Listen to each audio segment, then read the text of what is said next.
महाराजा सुहेलदेव के बारे में बात हो रही थी तो मैं बलिया में उत्तर प्रदेश में सुहेल देव के जन्मदिन के कार्यक्रम में वहां आमंत्रित था। तो वहां ये जो कार्यक्रम आयोजित किया गया था वो आयोजित करने वाले लोग राजभर थे। फिर आज आप लोगों ने बिजली पासी और सुहेल देव इनका नाम वक्ताओं के द्वारा उच्चारण हुआ तो मैंने चौधरी साहब को पूछा, उदय नारायण जी को पूछा, तो उन्होंने कहा कि ये सारे एक ही लोग हैं। मनुवादियों के द्वारा हम लोगों को अलग अलग तकसीम किया गया, बांटा गया। तो उन्होंने सही बात कही है। तो हम लोगों को हमारे थोड़े इतिहास के बारे में जानकारी लेना जरूरी मैं मानता हूं। तो पासी जो समाज है, पासी जो जाति है, एक बारे में हम लोगों को थोड़ा सही तरीके से समझदारी रखनी चाहिए कि पासी समाज नहीं है, जाति है। समाज को जाति की जरूरत नहीं है, जाति विभाजन करने का काम करती है, जाति तोड़ने का काम करती है और समाज जो है वो जोड़ने का काम करता है। बाबा साहब अम्बेडकर ने 1935 को जब इन सभी लोगों को शेड्यूल कास्ट का नाम दिया तो उस समय 1700 अछूतों की जातियां थी, यानी 1700 जातियों के टुकड़े थे। सारे देश भर में 1700 टुकड़े थे। 1700 टुकड़ों को एक करने के लिए एक नाम दिया, अनुसूचित जाति। तो 1700 में एक जाति पासी है, पासी समाज नहीं है। हम इस देश के मूल निवासी हैं और मूल निवासियों को ब्राह्मणों ने 6000 जाति के टुकड़ों में बांटा। वर्ण की व्यवस्था, जाति की व्यवस्था, अस्पृश्यता की व्यवस्था, शूद्रत्व जो पिछड़े वर्ग पर थोपा गया, आदिवासियों को सेग्रीगेट किया, महिलाओं को मनुस्मृति में दास बनाया, ये सारा का सारा ब्राह्मणों ने किया। ब्राह्मण लोग आजादी के आंदोलन में हमारे लोगों को कहा करते थे कि अंग्रेजों ने हम लोगों को गुलाम बनाया, मगर अंग्रेजों के आने के 2-2.5 हजार साल पहले भारत में ब्राह्मण आए। ब्राह्मणों ने हमारे लोगों को 6000 जाति के टुकड़ों में बांटा। तो 6000 जाति के टुकड़ों में जिनको बांटा, ये बांटने की प्रक्रिया कब शुरू हुई? जिसका संबंध पासी जाति से है, मैं ऐसा मानता हूं, जाति से है। एक जाति भर है, एक जाति राजभर है। शब्दों के तरफ भी हम लोगों को ज्यादा गौर नहीं फरमाते हैं, गौर नहीं करते हैं। राजभर और भर, भर राजभर कैसे हो गया? जब राजा हो जाता है तो राजभर हो जाता है। जो भर है जब वो राजा हो जाता है तो राजभर हो जाता है। ये हम लोगों को शब्दों के अर्थों को इतिहास के साथ जोड़कर समझने की जरूरत है। साथियों, सम्राट बृहदत्त मौर्य की आपके बिहार में हत्या हुई। सम्राट बृहदत्त मौर्य की बिहार में पाटलिपुत्र में हत्या हुई। हत्या होने के बाद हत्या करने वाला जो व्यक्ति था उसका नाम था पुष्यमित्र शुंग। एक पुष्यमित्र शुंग ब्राह्मण था जिसने सम्राट बृहदत्त मौर्य की हत्या की। और हत्या करने के बाद ये वाराणसी गया, वाराणसी से फैजाबाद गया और फैजाबाद के 7 किलोमीटर अंतर पर जो साकेत था, वहां पर पुष्यमित्र शुंग ने अयोध्या नाम का राजधानी बनाई। इतिहास में अयोध्या पुष्यमित्र शुंग की राजधानी है, और रामायण में जिसे पुष्यमित्र शुंग के दरबार में वाल्मीकि राजकवि थे, उन्होंने वाल्मीकि जो राजकवि थे पुष्यमित्र शुंग के दरबार में, उन्होंने पुष्यमित्र शुंग को सामने रखकर रामायण लिखी। तो रामायण का राम कोई और नहीं है, पुष्यमित्र शुंग ही है। इतिहास समझने की बहुत जरूरत है। जब सम्राट बृहदत्त मौर्य की हत्या कर दी गई, तो ये साम्राज्य सारी देश भर में, अफगानिस्तान की जो बॉर्डर है वो रशिया को लगा हुआ है। बृहद भारत का नक्शा देखो मौर्यकालीन, अब पढ़ते होंगे तो आपको पता होगा। ये जो सम्राट बृहदत्त मौर्य है, इसका संबंध पासियों से है। आप लोग शायद पहली बार ही सुन रहे होंगे ये बात, मगर यही बात मैं समझाना चाहता हूं।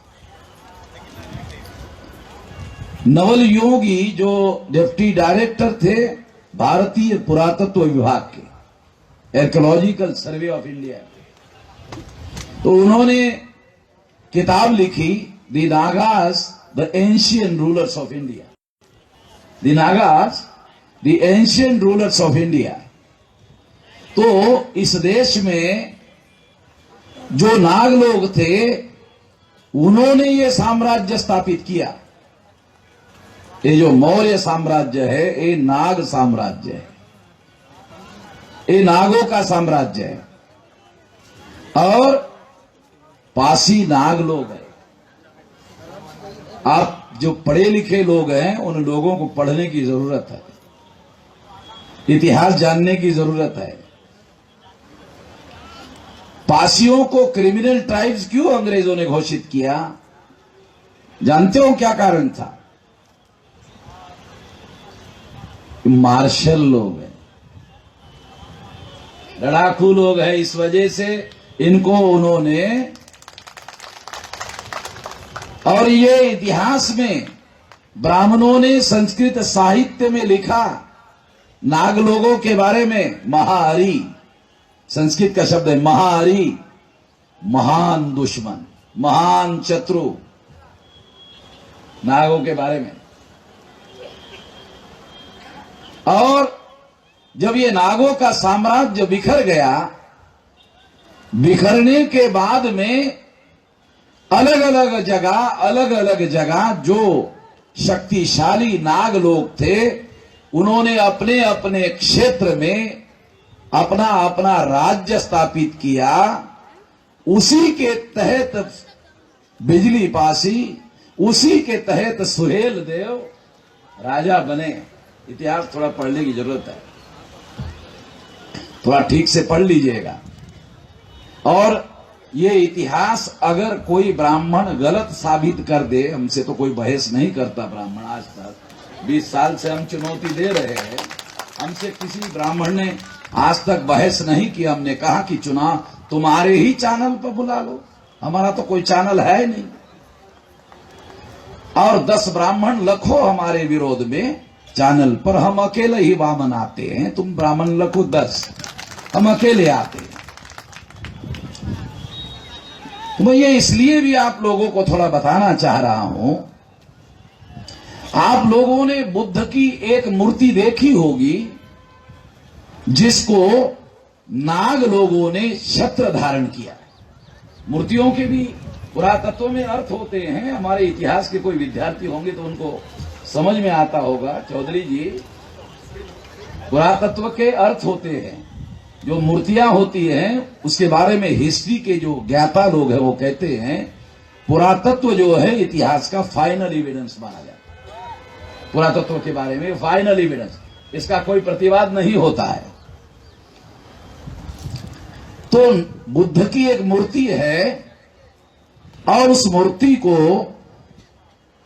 नागों के द्वारा छत्र धारण किया हुआ है। छत्र, ऐसा छत्र धारण किया हुआ है। मैं तो आपको केवल एग्जाम्पल दे रहा हूं, आप ज्यादा जानकार है, मैं केवल व्याख्या कर रहा हूं। आप मेरे से ज्यादा जानकार है, आपने इस दृष्टि से नहीं देखा होगा। आपके पास नजर है, नजरिया नहीं है।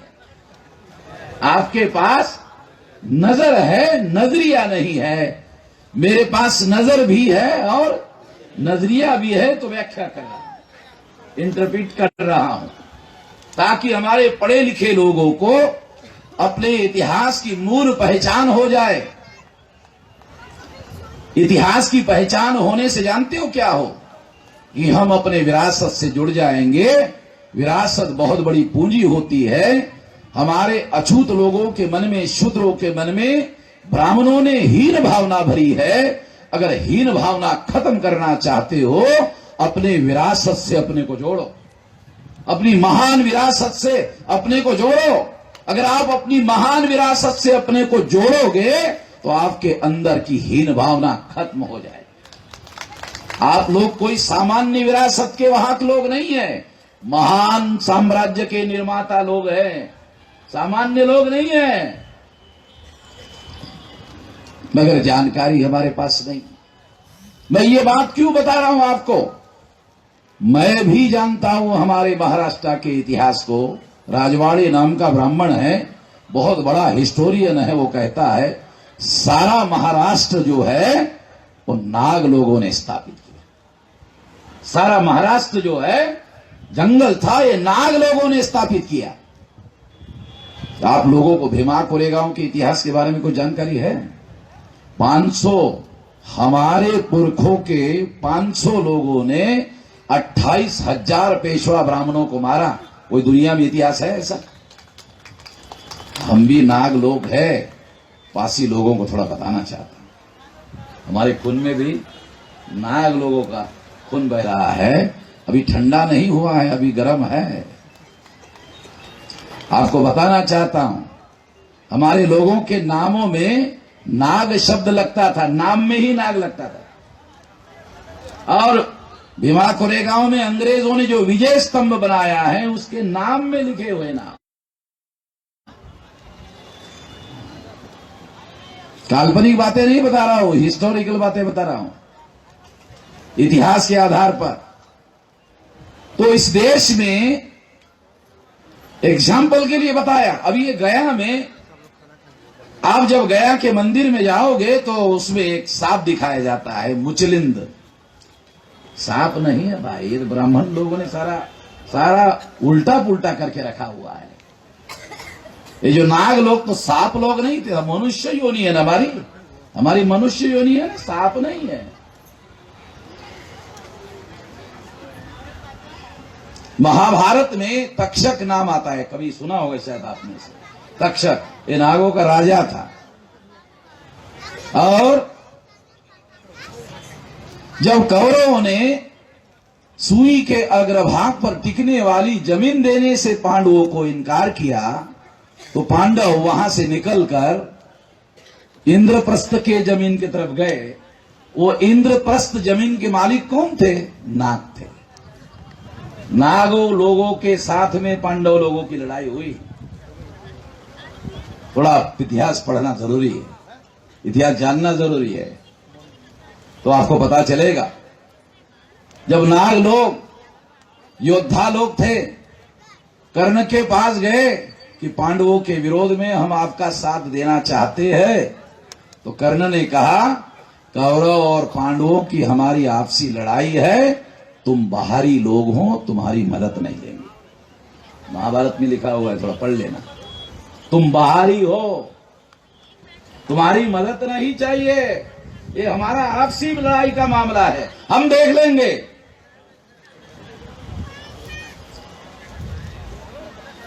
मैं जब दिल्ली आता था महाराष्ट्र से, तो राजस्थान में एक सेंटर है, एक रेलवे स्टेशन है, उसका नाम था नागदाह।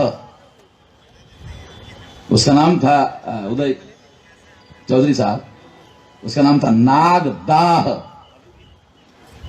तो अभी उन्होंने क्या किया, अभी उसका नाम किया नागदाह।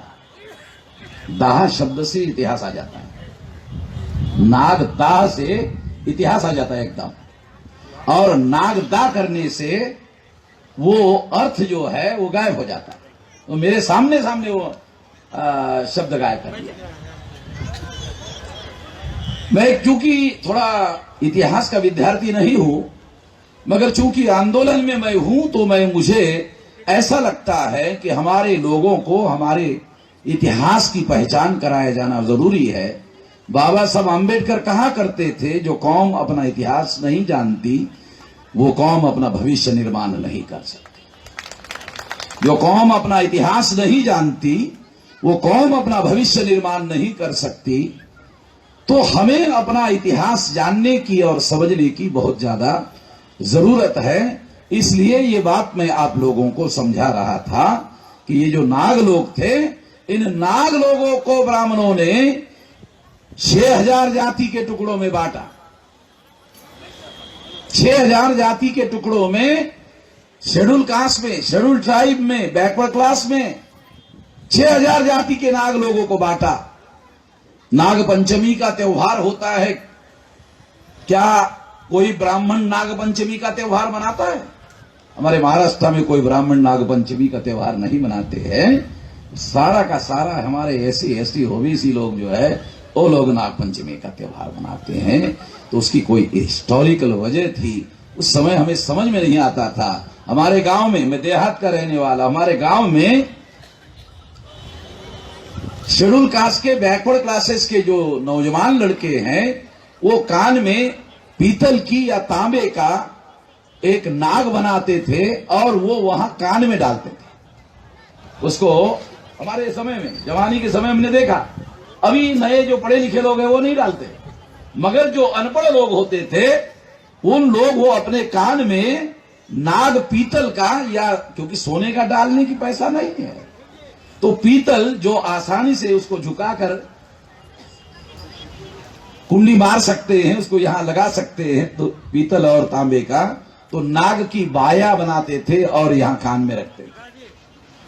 तो मैं ऐसा मानता हूं कि इसके पीछे हिस्टोरिकल परंपरा है, क्योंकि हमारा इतिहास लिखित में उपलब्ध नहीं है, हमारा इतिहास परंपराओं में उपलब्ध है।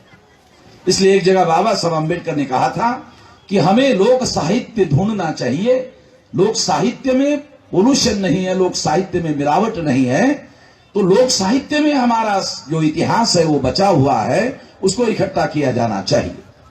तो ये बातें मैं प्राइमरी इसलिए बताना चाह रहा था क्योंकि हम लोगों को हमारा इतिहास मालूम होना चाहिए।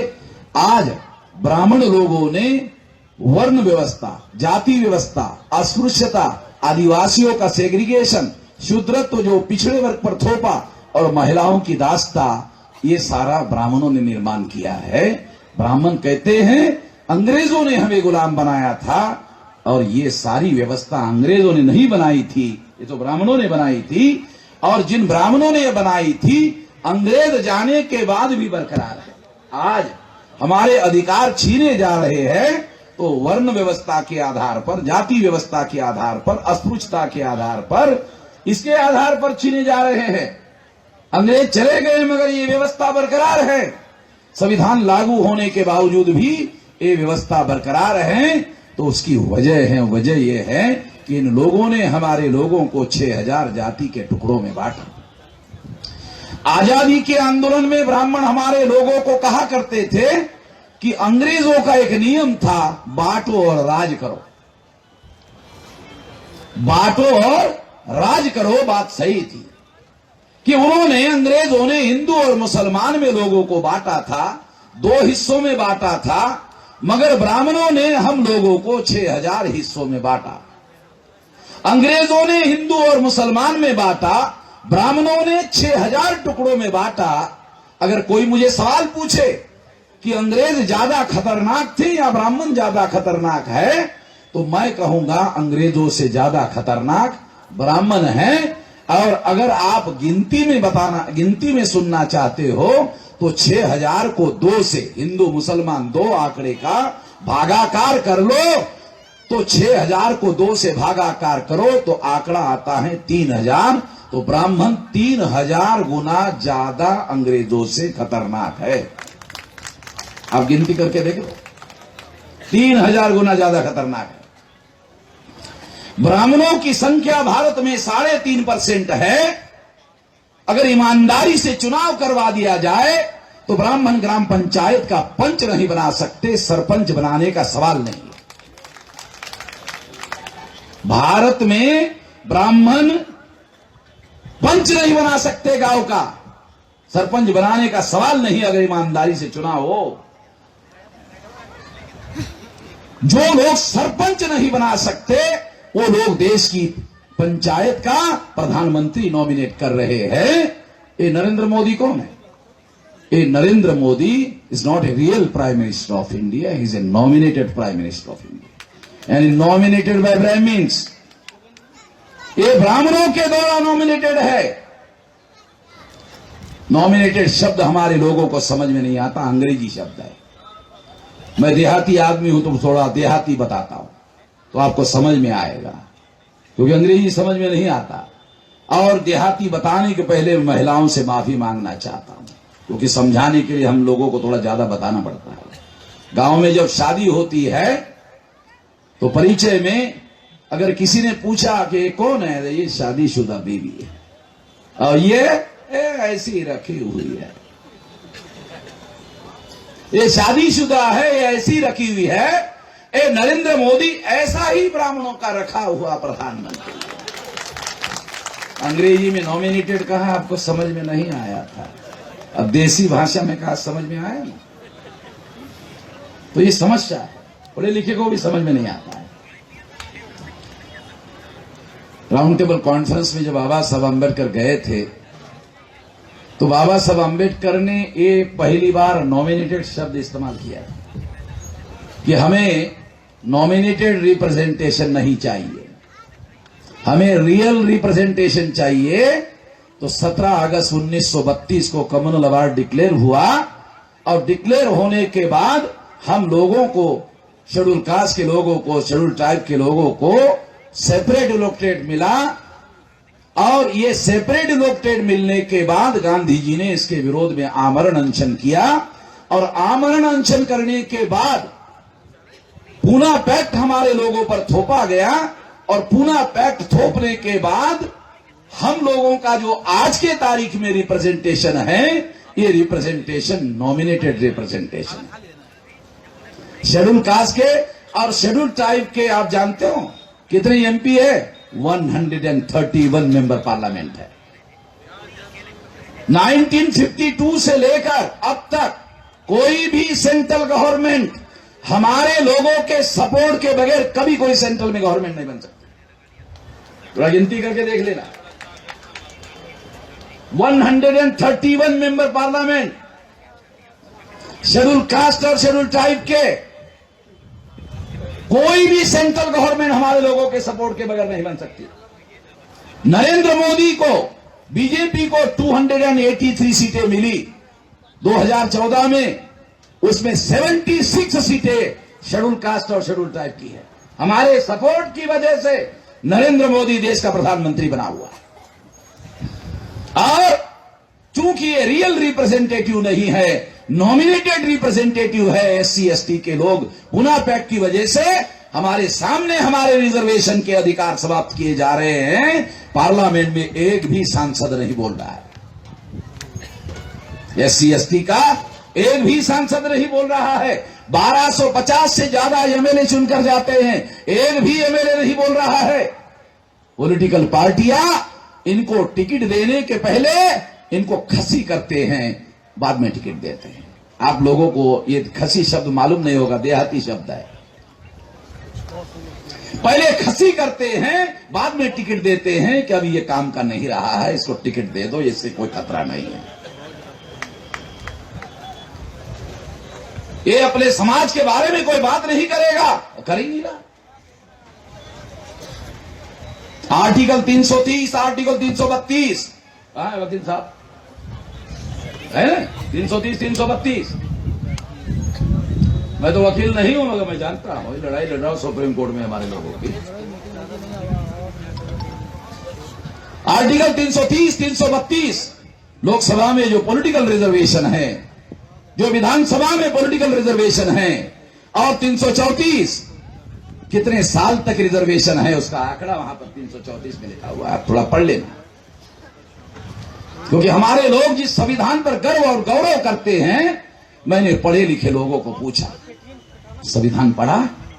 क्योंकि अनपढ़ों को नहीं पूछता हूं मैं, हमारे जो पढ़े लिखे लोग हैं चौधरी साहब, उसको बोल, इन संविधान पढ़ा जिस पर तुम गौरव कर रहे हो, गर्व कर रहे हो, पढ़ा? तो मेरी तरफ देखते क्या सवाल पूछ रहा है आदमी। तो मैं मन कल को कहता हूं, चलो कठिन सवाल पूछा, आसान कर देता हूं। संविधान देखा? चलो पढ़ा तो कठिन हो गया, थोड़ा आसान कर देता हूं। देखा भी समस्या हो जाती है, तो फिर और आसान करके कहता हूं, चलो दूर से तो कम से कम देखा होगा, दूर से, किलोमीटर से तो देखा होगा, 1 किलोमीटर दूर से।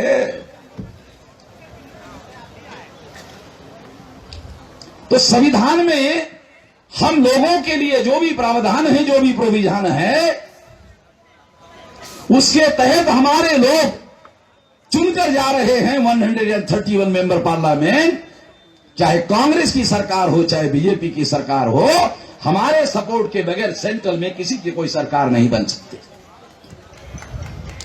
न बिहार में बन सकती, न किसी स्टेट में बन सकती, क्योंकि 22.5% तो सारे देश भर में है।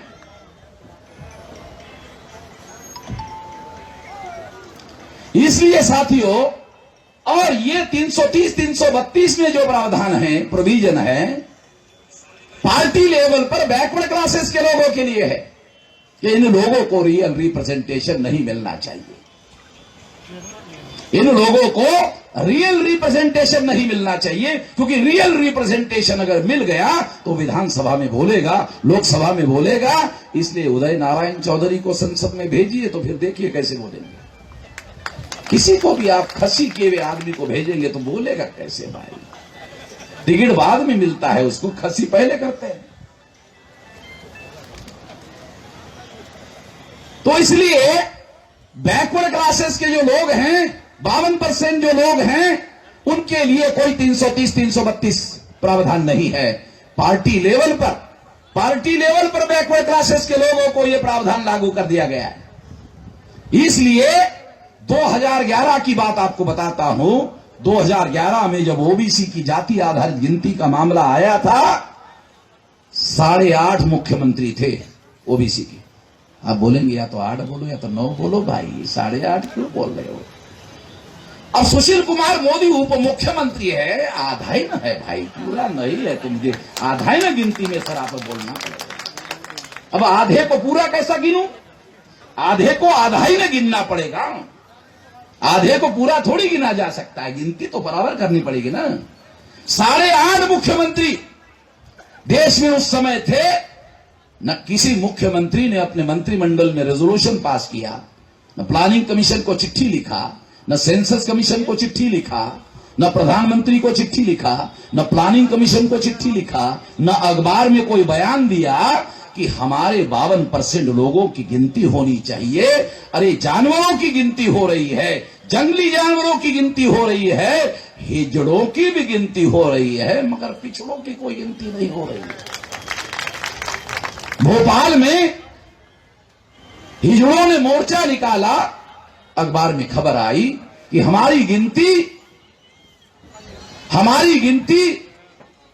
पुरुषों में ना ही किया जाए, महिलाओं में किया जाए। तो खबर आई, तो हमने हमारे कार्यकर्ता को भेजा, जाओ तो वो लोग ऐसी मांग कर रहे हैं, हिजड़े लोग मोर्चा निकाल रहे, पिछड़े मोर्चा अभी तक नहीं निकाल रहे हैं। हिजड़े अपने अधिकार के लिए लड़ रहे हैं, पिछड़े लड़ते हुए नहीं दिख रहे हैं। जरा जाइए तो पूछिए उनको कि आपकी क्या समस्या है, आप महिलाओं में क्यों गिनती करना चाहते हो? उन्होंने कहा कि मध्य प्रदेश में महिलाओं के लिए मेयर का पद रिजर्व है, अगर हमारी पुरुषों में गिनती हुई तो हमारा कोटा खत्म हो जाएगा, हमको पद नहीं मिलेगा, इसलिए हमारी गिनती महिलाओं में होनी चाहिए। तो हमने कहा अरे हिजड़े भी जागृत है मगर पिछड़े जागृत नहीं है। अगर हमें पहले मालूम होता तो हम सब्जेक्ट बनाते कि जिस देश में हिजड़े जागृत हो और पिछड़े जागृत नहीं हो, उस देश में पिछड़ों की गिनती कैसे हो सकती है। देश का प्रधानमंत्री पिछड़ा है, प्रदेश का मुख्यमंत्री पिछड़ा है, फिर भी गिनती होती नहीं है। साथियों, क्यों नहीं होती?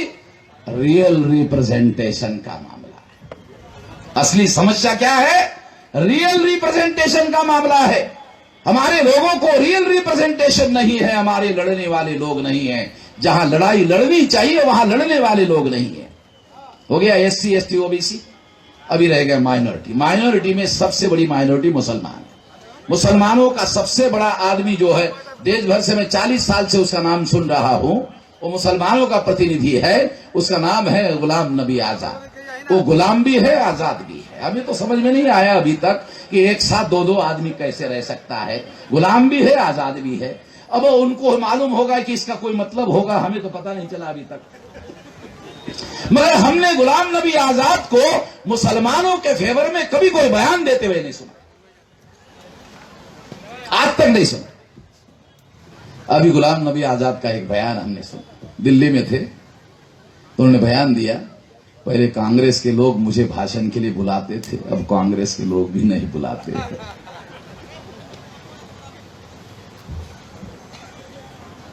तो परिस्थितियां देश की बहुत ज्यादा बदल रही है। अभी 22 लोग मुसलमानों के पार्लियामेंट में हैं, लगभग 82 होना चाहिए था, 22 है। एक भी नहीं बोलता है, एक भी नहीं बोलता। इसका मतलब है संख्या है, प्रतिनिधित्व नहीं है। तो एससी को प्रतिनिधित्व का अधिकार नहीं है, एसटी को प्रतिनिधित्व का अधिकार नहीं है, ओबीसी को प्रतिनिधित्व का अधिकार नहीं है, माइनॉरिटी को प्रतिनिधित्व का अधिकार नहीं है। जो है वो नॉमिनेटेड है। नॉमिनेटेड आदमी संसद में बोलता नहीं है। बोलता नहीं है इसका मतलब संख्या है, प्रतिनिधित्व नहीं है। हमको ये समझना चाहिए, लीगल लैंग्वेज है, एक कॉन्स्टिट्यूशनल लैंग्वेज है। बाबा साहब अम्बेडकर की लड़ाई गांधी जी के साथ में क्या थी? किसी को पता है क्या? बाबा साहब अम्बेडकर के ढोर डंगर गांधी जी के खेती में जाके चरते थे, और गांधी जी के ढोर डंगर बाबा साहब अम्बेडकर के खेती में जाके चरते थे। दोनों के पास खेती नहीं थी, दोनों के पास ढोर डंगर नहीं थे, दोनों बैरिस्टर थे। तो कोई निजी झगड़ा तो था नहीं। झगड़ा यह था कि हमारे लोगों को रियल रिप्रेजेंटेशन का अधिकार मिले या ना मिले। यह झगड़े का मूल कारण था। ये झगड़े का मूल कारण था जिसकी वजह से राउंड टेबल कॉन्फ्रेंस में बाबा साहब अम्बेडकर की और गांधी जी की लड़ाई हुई। और बाबा साहब अम्बेडकर अपने लड़ाई में जीत गए, और जीतने के बाद गांधी जी ने आमरण अनशन का हथियार निकालकर वो सारा का सारा अधिकार छीन लिया। इसलिए मैं कहते रहता हूं कि आजादी का आंदोलन नहीं था। जिस आजादी के आंदोलन के रहनुमा ने हमारे हक अधिकार छीनने के लिए उपवास किया हो, उस आजादी के आंदोलन के रहनुमा का आजादी के आंदोलन करने वाला नेता था, मैं मानने के लिए तैयार नहीं हूं। मैं इस बात को मानने के लिए बिल्कुल भी तैयार नहीं हूं। इस बात को, इस इतिहास को जानने की, समझने की जरूरत है। आज परिस्थिति क्या है? 26 जनवरी 1950 को संविधान लागू हुआ। 1952 को प्रथम लोकसभा का चुनाव घोषित हुआ। पंडित जवाहरलाल नेहरू कांग्रेस पार्टी के प्रधानमंत्री थे और कांग्रेस पार्टी के प्रेसिडेंट भी थे। उन्होंने 3.5% ब्राह्मणों को 60% टिकटें दी। 47% ब्राह्मण चुनवा कर लाए। भारत के प्रथम संसद पर ब्राह्मणों का कब्जा करवाया, और कब्जा करवाने के बाद उन्होंने ऐसे ऐसे कानून बनाए, कानून बनाकर आज हैरान हो जाओगे सुनकर कि जिनकी 3.5% संख्या है, उनकी भारत में 5 नेशनल लेवल की पार्टियां हैं। मैं तो कभी नहीं पूछता हूं कि अनपढ़ लोगों को यह पता है या नहीं है। मैं तो ये कहता हूं, पढ़े लिखों को पता है कि ब्राह्मण जिनकी संख्या 3.5% है, उसकी 5 नेशनल लेवल की पार्टियां हैं। शेड्यूल कास्ट के लोग ब्राह्मणों के पार्टी को टिकट मांगते हैं, शेड्यूल ट्राइब के लोग ब्राह्मणों के पार्टी को टिकट मांगते हैं, ओबीसी के लोग ब्राह्मणों के पार्टी को टिकट मांगते हैं, माइनॉरिटी के लोग ब्राह्मणों के पार्टी को टिकट मांगते हैं, क्षत्रिय लोग ब्राह्मणों के पार्टी को टिकट मांगते हैं। क्षत्रियों की भी कोई पार्टी नहीं है जिनकी 6% संख्या है। वैश्यों की भी कोई पार्टी नहीं है। अभी दिल्ली में केजरीवाल ने बनाई है। अमर सिंह ने उत्तर प्रदेश में पार्टी बनाने की कोशिश की, वो आदमी महान अमर हो गया मगर पार्टी नहीं बना पाया। उनको भी टिकट मांगना पड़ता है। इस देश में किसको अगर टिकट नहीं मांगना पड़ता है तो वो केवल ब्राह्मण है जिसको टिकट नहीं मांगना पड़ता है, क्योंकि उनकी अपनी पार्टियां हैं। 1885 को चटर्जी, मुखर्जी, बैनर्जी, गोखले, तिलक, आगरकर इन्होंने कांग्रेस बनाई। 1925 को आरएसएस बनी। 1925 को भारत की कम्युनिस्ट पार्टी बनी। श्रीपाद अमृत डांगे, कोकनस्थ ब्राह्मण, जिसे महाराष्ट्र के लोग कोबरा ब्राह्मण कहते हैं। तीसरी पार्टी ईएमएस नंबूद्रीपाद, केरला का नंबूद्री ब्राह्मण, उसने बनाई मार्क्सवादी कम्युनिस्ट पार्टी। चौथी पार्टी भारतीय जनता पार्टी। ये बनने के पहले आरएसएस ने जनसंघ बनाया। जनसंघ का पहला राष्ट्रीय अध्यक्ष आरएसएस ने बनाया था श्यामा प्रसाद मुखर्जी, बंगाली ब्राह्मण। वो पार्टी 77 में पंडित अटल बिहारी वाजपेयी, अडवाणी ने जनता पार्टी में विलीन की। 80 में उनका जनता पार्टी में झगड़ा हुआ, बाहर आए, नई पार्टी बनाई, पार्टी का नाम रखा भारतीय जनता पार्टी। ब्राह्मण भारतीय जनता नहीं है, विदेशी जनता है। डीएनए के अनुसार, मैं नहीं कह रहा हूं, डीएनए कह रहा है कि ब्राह्मण डीएनए के अनुसार विदेशी प्रजा है। इस विदेशी प्रजा ने पार्टी बनाई भारतीय जनता पार्टी। बड़ी सारी हैरान करने वाली बात है। जो विदेशी प्रजा है उन्होंने पार्टी का नाम रखा भारतीय जनता पार्टी, भारतीय लोगों को बेवकूफ बनाने के लिए। पांचवी पार्टी का नाम है तृणमूल कांग्रेस। ममता बनर्जी बंगाल की मुख्यमंत्री है। एक राष्ट्रीय पार्टी पिछले साल अक्टूबर महीने में हुई। तो ये 5 पार्टी, 5 नेशनल लेवल की पार्टियां हैं। 2 और पार्टियां हैं। शरद पवार की, उसको चुनाव आयोग ने नोटिस दिया। मायावती की, चुनाव आयोग ने नोटिस दिया। ये बर्खास्त क्यों नहीं किया जाए? आपका स्टेटस नेशनल लेवल का, आपका वोट परसेंटेज घट गया है, हम मानकर चलते हैं कि वो खत्म हो गया। तो 5 पार्टियां रहेगी, पांचों की पांचों ब्राह्मणों की पार्टियां। अब 2019 में ये 5 पार्टियां जो ब्राह्मणों की है, चुनाव होगा आइदर और, या तो एक ब्राह्मण की पार्टी हारेगी तो दूसरी ब्राह्मण पार्टी की जीतेगी। हम लोग खुश है कि अरे बीजेपी हार जाएगी तो दूसरी ए नाम का ब्राह्मण जाएगा, बी नाम का ब्राह्मण आ जाएगा। काशीराम जी कहा करते थे, एक नागनाथ है दूसरा सापनाथ है। नागनाथ चला जाएगा साला सापनाथ आ जाएगा, सापनाथ जाएगा तो नागनाथ आ जाएगा। नागनाथ के पास जहर है, सापनाथ के पास भी जहर है। कोई भी आ गया तो डस जरूर लेगा, डसना नहीं छोड़ेगा, क्योंकि सांप का तो गुण है, वो चूहे के बिल में घुसेगा, चूहे को निगल जाएगा, चूहे के घर पर कब्जा कर लेगा। सारा ब्राह्मण हमारे घर पर कब्जा किया हुआ है। भारत हमारा घर है, भारत हमारा घर है, हमारे घर पर कब्जा किया हुआ है। ये परिस्थिति, तो ये जो परिस्थिति है, इस परिस्थिति में हमें बदलाव लाए बगैर, परिवर्तन लाए बगैर हमारी किसी समस्या का कोई समाधान होने वाला नहीं है। अगर मेरे से आप स्टैंप पेपर पर लिखवाना चाहते हो तो मैं आपको कहीं पर भी स्टैंप पेपर पर लिखवाने के लिए तैयार हूं।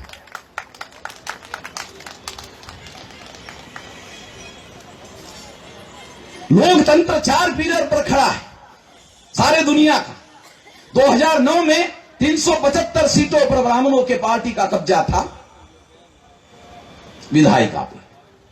366 सीटें 2/3 मेजॉरिटी में कानून बनाया जाता है। चौधरी साहब को पूछ लेना, सभापति रहे। 2/3 मेजॉरिटी से कानून बनता है। उसके लिए पार्लियामेंट में 366 चाहिए। उनके पास 2009 में 375 सीटें थी, 9 सीटें ज्यादा थी।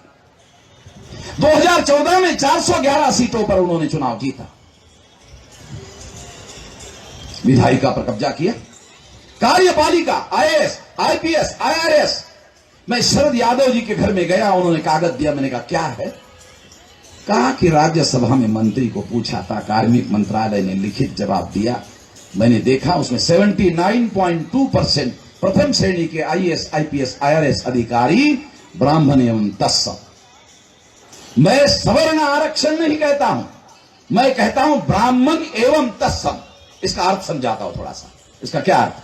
6% राजपूत है, क्षत्रिय है, और इनका प्रशासन में संख्या कितनी है? 3%। वैश्य 5.5% है, संख्या कितनी है 2%।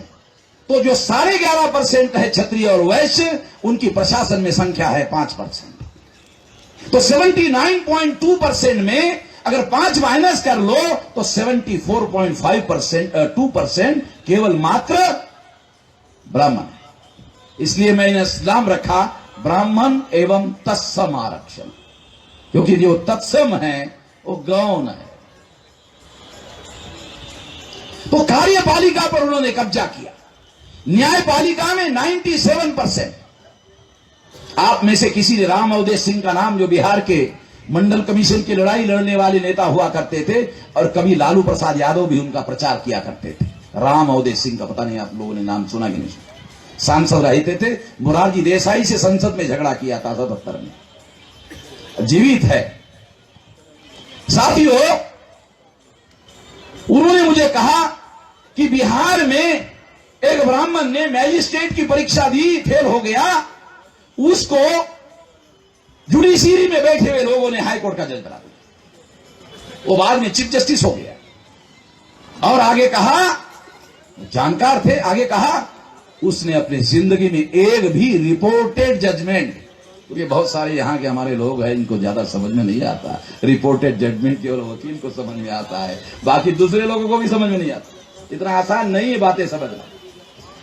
पढ़े लिखे लोगों को भी रिपोर्टेड जजमेंट किसको बोलते हैं ये भी समझ में नहीं है। इतना आसान नहीं है। जज साहब यहां है। जो आदमी मैजिस्ट्रेट की परीक्षा फेल हो गया था, वो हाईकोर्ट का जज हो गया, चीफ जस्टिस हो गया। क्यों? क्योंकि तहसीलदार बनने के लिए, नायब तहसीलदार बनने के लिए परीक्षा देनी पड़ती है। हाईकोर्ट का जज बनने के लिए, सुप्रीम कोर्ट का जज बनने के लिए कोई एग्जामिनेशन तो केवल नॉमिनेट कर देते हैं। परिस्थितियां समझने की कोशिश करो। संविधान आपके समर्थन में है, व्यवस्था आपके विरोध में। संविधान आपके समर्थन में है, व्यवस्था आपके विरोध में है। बारीकियां शॉर्ट में समझा रहा हूं, नहीं तो मुझे दिन भर बोलना पड़ता है।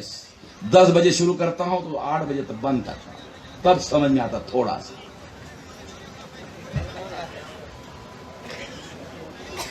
शॉर्ट बता रहा हूं,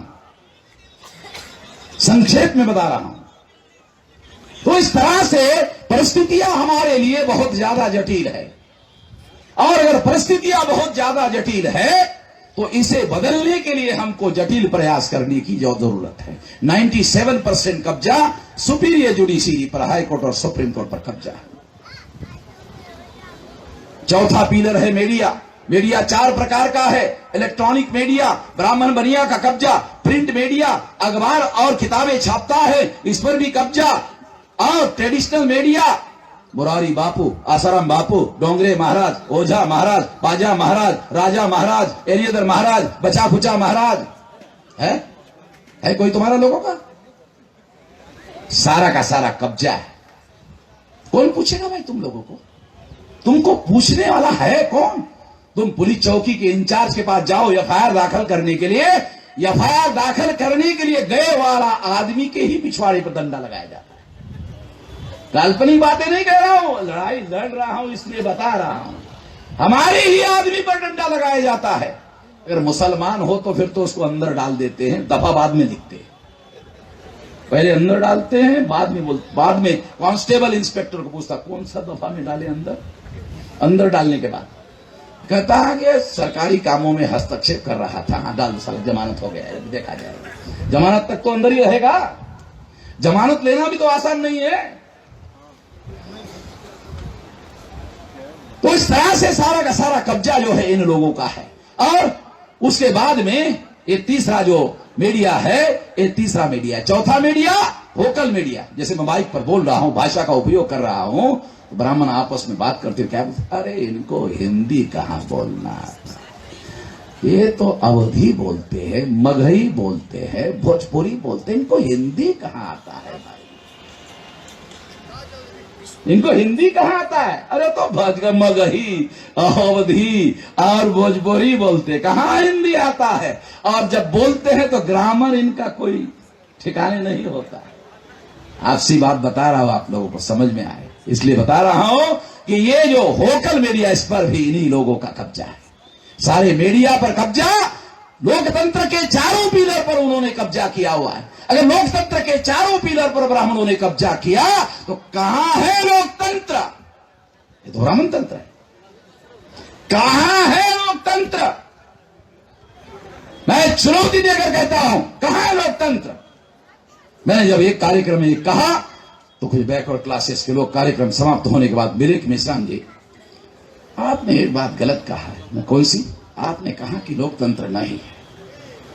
आपको पता है देश में बार बार चुनाव होता है, अब चुनाव बार बार होने के बावजूद भी कहते हो लोकतंत्र नहीं है। तो मैंने उसको सवाल पूछा, चुनाव माने लोकतंत्र कहते हो? हैं? चुनाव माने लोकतंत्र? इतनी ही अकल है लोकतंत्र की, इतनी ही समझ है लोकतंत्र की? चुनाव माने लोकतंत्र? कोई है दुनिया में समझदार आदमी जो केवल चुनाव माने लोकतंत्र कहेगा? लोकतंत्र मानेगा। अमेरिका में सीनेट जब बैठता है, राष्ट्रपति को सीनेट के डिस्कस और डिबेट में एंट्री पर पाबंदी लगाने वाला कानून है, इसलिए कि राष्ट्रपति प्रवेश करेगा तो डिस्कशन और डिबेट जो है प्रभावित होगा, एंट्री नहीं दिया जाता है। लोकतंत्र एक नया जीवन प्रणाली है। राजा के समय में राजा को मिलने के लिए अगर कोई आदमी जाता था, राजा को मिलने का तरीका होता था, तो राजा को मिलने के लिए क्या करना पड़ता था?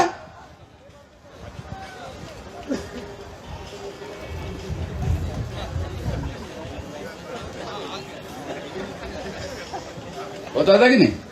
मौलाना बराबर है ना? तो राजतंत्र का एक जीवन प्रणाली है, लोकतंत्र की एक दूसरी जीवन प्रणाली है।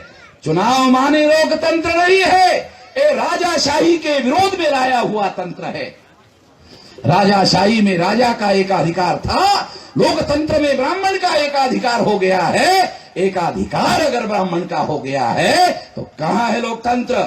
एकाधिकार के विरोध में है लोकतंत्र। इसलिए बदलना होगा, इस परिस्थिति को बदलना होगा और डेमोक्रेसी को रिप्रेजेंटेटिव डेमोक्रेसी में रूपांतरित करना होगा। इसके लिए हमारी अपनी लड़ाई होनी चाहिए, हमारा अपना आंदोलन होना चाहिए, हमारा आंदोलन राष्ट्रव्यापी होना चाहिए। यदि हमारा आंदोलन राष्ट्रव्यापी नहीं हुआ तो आप लोग केवल मांगने वाले रहोगे। और मुझे पता नहीं बिहार में मांगने वालों को कहा जाता, क्या कहा जाता है।